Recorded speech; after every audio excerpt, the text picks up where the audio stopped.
to Noob-Splaining. My name is Wolf. If this is your first time here, this is where I explain the gloriously over-the-top world of Warhammer 40,000 that nerds like me love so much.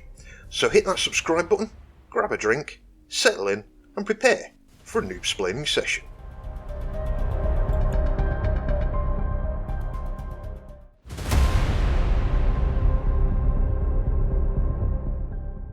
The Imperial Guard get a lot of crap. I know, I'm guilty of giving them plenty, both in past videos and well before I was a YouTuber. The reality though, is they are arguably the most effective fighting force in the whole of the 40k setting. Now before you all start rolling on the floor and pissing pants laughing, hear me out, okay? So first let's get a few numbers established. The Imperium of Man covers over 1 million inhabited worlds. The vast majority of those worlds are very similar to our planet, with many cities surrounded by smaller towns, villages and farmland. Only a small amount are the densely populated hive worlds or forge worlds. Now if we use some real world stats based on average number of armed conflicts each year a country will be involved in, whether that be an external attack or an internal rebellion or uprising of some kind, and extrapolate that out to the 40k universe, then on any given day in 40k, at least 135 planets will be under attack.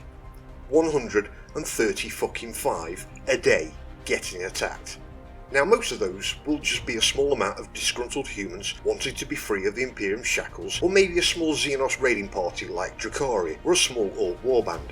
Now most of these attacks will be put down by the Imperial Guard swiftly, because one thing the Guard do really well in the lore is bring overwhelming firepower to the battlefield. The lore for this is not accurately represented on the tabletop, but then in fairness most of the factions aren't. But with the sheer number of daily attacks, it's only the big wars that we hear anything about, like the War of the Beast when the Orcs nearly destroyed Terra, or the most recent Hive Fleet Leviathan eating nearly all the Ultramarines. Now I chose those two factions on purpose, as realistically they are the only two factions that can match the overwhelming firepower the Imperial Guard will bring to bear on every single occasion. If you imagine massed infantry and several tanks marching across the battlefield to be the typical way the Imperial Guard fight, you're very fucking wrong, because by the time it gets to that stage, the Guard have pretty much already won. If the combined forces of infantry and tanks are marching, they have already obliterated the fuck out of the vast majority of the enemy using long-range artillery, orbital bombardment and aircraft. How much ordnance has been fired at this point?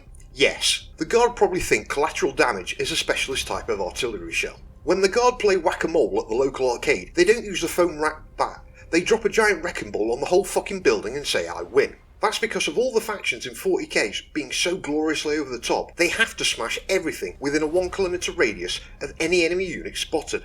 This is also part of the reason why the Imperium has stagnated. Not only have they lost most of the STCs from the dark age of technology, meaning that humanity can't make half the good shit it used to do, and the fact the Imperium is under constant attack and is also literally spending every moment rebuilding what has been destroyed, whilst replenishing the ammunitions and fuel spent each time the Guard is deployed.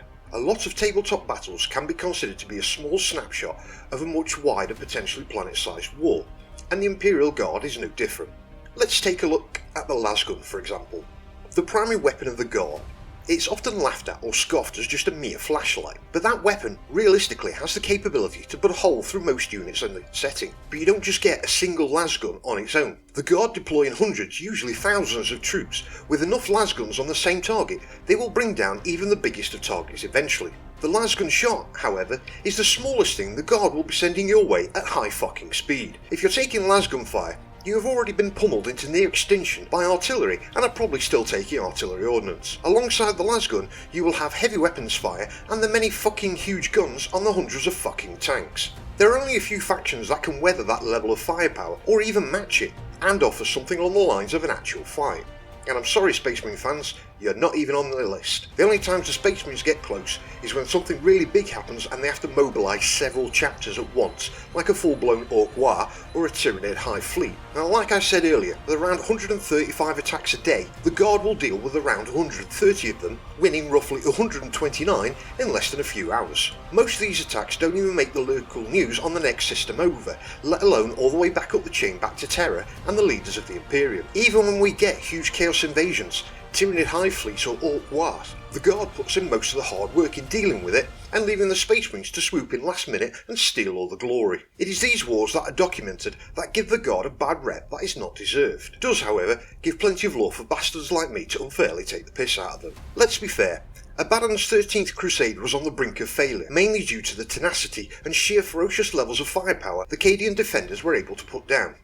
It was out of a temper tantrum from his impending loss that Abaddon threw a Blackstone fortress, which is best described as a 40k version of a Death Star, at the planet, causing the planet itself to actually break apart. If he hadn't done that, he would have had his ass kicked by the Guard. With over 20 different types of variants of tanks, ranging from APCs covered in small arms to super heavy tanks with over-the-top guns meant to take down Titans in a single shot, the Guard is the biggest, baddest fighting force in the whole of the 40k setting. One-on-one, a Marine may be better armoured, an Eldar faster, or an Orc stronger than a Guardsman.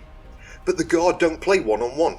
They bring Titans to knife fights. If you bring a pistol to a gunfight, the Guard will bring 50 semi-fully automatic machine guns with assault table attachments. And let's see who gets that reference.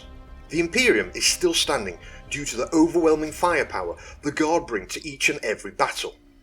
Every other faction in the Imperium is a scalpel or a dagger at best.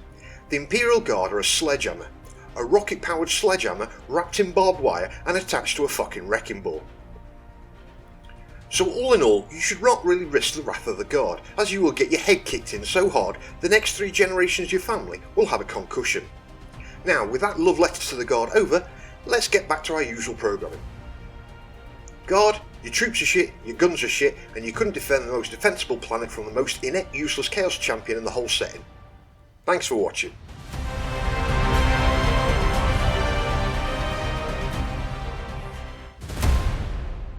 And there we have it. That brings us to the end of this video.